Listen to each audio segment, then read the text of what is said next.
Morning students, chalk and duster channel में आप सभी का स्वागत है। नूतन गुंजन का पाठ 4 अब हम देखने जाने वाले हैं। उसका नाम है समय का मोल। अब बच्चों, यह एक बहुत अच्छी कविता है। यह कविता हमें समय के महत्व के बारे में सीख देती है। देखो, समय सबसे बड़ा होता है और समय का महत्व जो व्यक्ति समझ पाता है वह व्यक्ति यशस्वी होता है। जैसे कि इस कविता में हम देखने जा रहे हैं, थोड़ा हम पढ़ लेते हैं।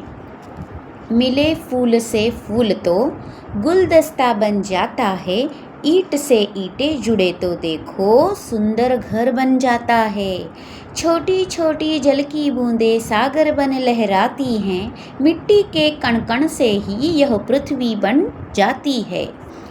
पल पल छोटा लगता है पर इससे युग बन जाता है, पल पल का जो मोल समझता बुद्धिमान कहलाता है।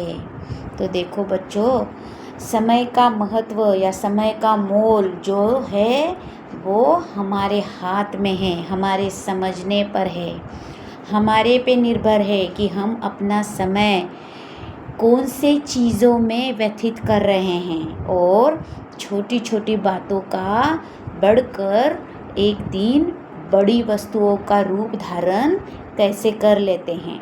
जैसे कि मिले फूल से फूल तो गुलदस्ता बन जाता है। जैसे कि देखो, अब एक फूल है तो उस एक फूल का उतना महत्व नहीं होता, लेकिन हमारे पास अगर एक से ज़्यादा फूल हैं तो उसका गुलदस्ता बन जाता है। मतलब गुलदस्ता हम किसको कहते हैं? हम एक ही फूल हमारे पास है तो हम उसको गुलदस्ता कहेंगे क्या? नहीं।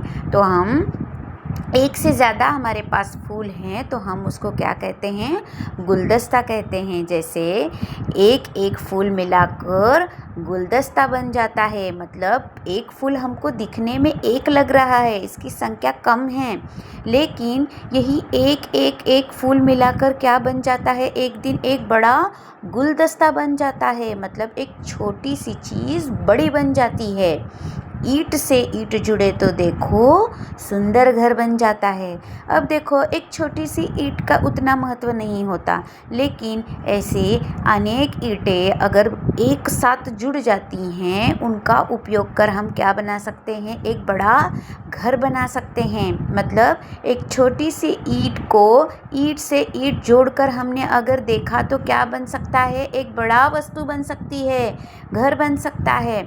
मतलब हर छोटी चीज़, फिर वो फूल हो, ईंट हो, कवि यहाँ पे अलग अलग उदाहरणों द्वारा हमको समझाने का प्रयास कर रहे हैं कि छोटी छोटी चीज़ों का भी क्या होता है? उनका भी अपना एक महत्व होता है। और कोई भी चीज़ छोटी छोटी ही होती है जो मिलकर बाद में आगे चलकर उसका बड़ा रूप धारण कर लेती है। इसीलिए छोटी चीज़ों को हमें छोटी नहीं समझना है। हर वस्तु का एक अपना महत्व होता है। छोटी चीज़ भी बहुत उपयोगी हो सकती है और छोटी छोटी चीज़ों से, छोटी छोटी वस्तुओं से, छोटे छोटे पलों से, छोटी छोटी बातों से ही आगे चलकर कुछ बड़ा बनता है।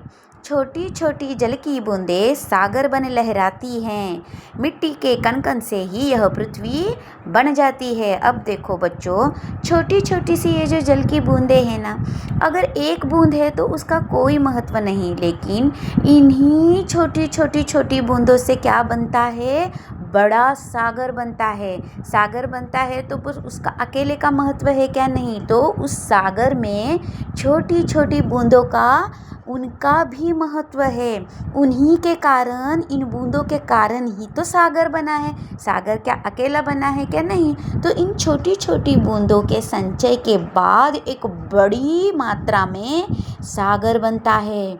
मिट्टी के कण कण से ही यह पृथ्वी बनती है। अब देखो, एक मिट्टी के कण से हमको उसकी संख्या दिख रही है क्या? नहीं। लेकिन जैसे ही हम इस एक एक कण को देखकर आगे बढ़ते हैं तो हम क्या देखते हैं कि ये जो हमारी पृथ्वी है, ये एक एक कण से बड़ी पृथ्वी का रूप धारण कर ली गई है।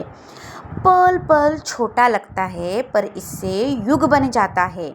अब देखो, एक छोटा सा दिन या छोटा सा हफ्ता या छोटा सा महीना आपको बढ़ते बढ़ते किस में परिवर्तित करता है? एक पूरे साल में परिवर्तित कर देता है। मतलब हम बस छोटे छोटे पल को काउंट करेंगे तो उसका हमको महत्व नहीं समझेगा, लेकिन इन्हीं पलों को हम काउंट करेंगे तो उसका क्या बन जाता है? युग बन जाता है। पल पल का जो मोल समझता है ना बच्चों, वही बुद्धिमान कहलाता है।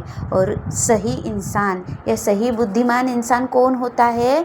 जो क्या करता है, अपने हर एक दिन का उसका महत्व समझकर जो ज़िंदगी में आगे बढ़ता जाता है, वही अपनी बुद्धि का सही इस्तेमाल करता है और वो कामयाब बनता है।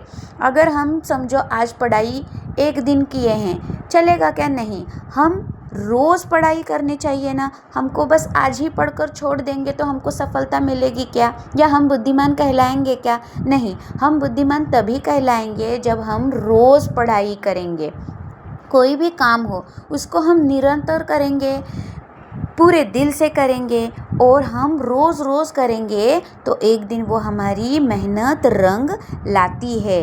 और इसी तरीके से कवि हमें इन छोटे छोटे उदाहरणों द्वारा यह समझाना चाहते हैं कि समझदार इंसान वही होता है जो छोटे छोटे पल का भी कीमत को समझता है और अपनी बुद्धि का इस्तेमाल कर कर छोटी छोटी बातों में खुश रहता है, छोटी छोटी चीज़ों से एक बड़ी चीज़ बनाता है और छोटे छोटे पलों से ही अपने एक किसी नए ध्येय की ओर बढ़कर उसमें कामयाब बनता है। हमारे मौखिक प्रश्नों की ओर बढ़ते हैं। बहुत सारे फूलों के मिलने से क्या बनता है? तो बहुत सारे फूलों के मिलने से गुलदस्ता बनता है। प्रश्न 2, घर कैसे बनता है? तो घर ईंटों से बनता है। प्रश्न 3, पल पल जुड़ने से क्या बनता है? तो बच्चों जवाब है पल पल जुड़ने से एक युग बनता है। प्रश्न 4, बुद्धिमान कौन कहलाता है? तो जो अपने पल पल का मोल समझता है वह बुद्धिमान कहलाता है।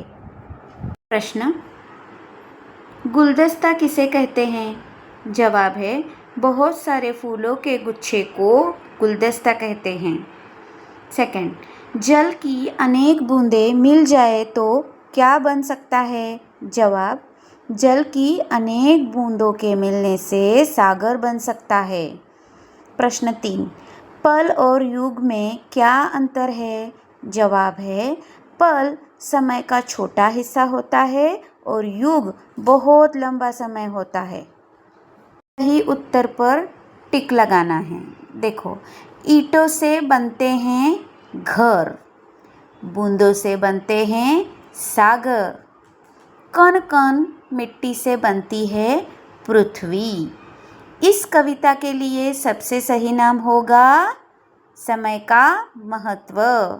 इस कविता से हमें क्या सीख मिलती है? समय का ध्यान रखने से बुद्धिमान बनते हैं।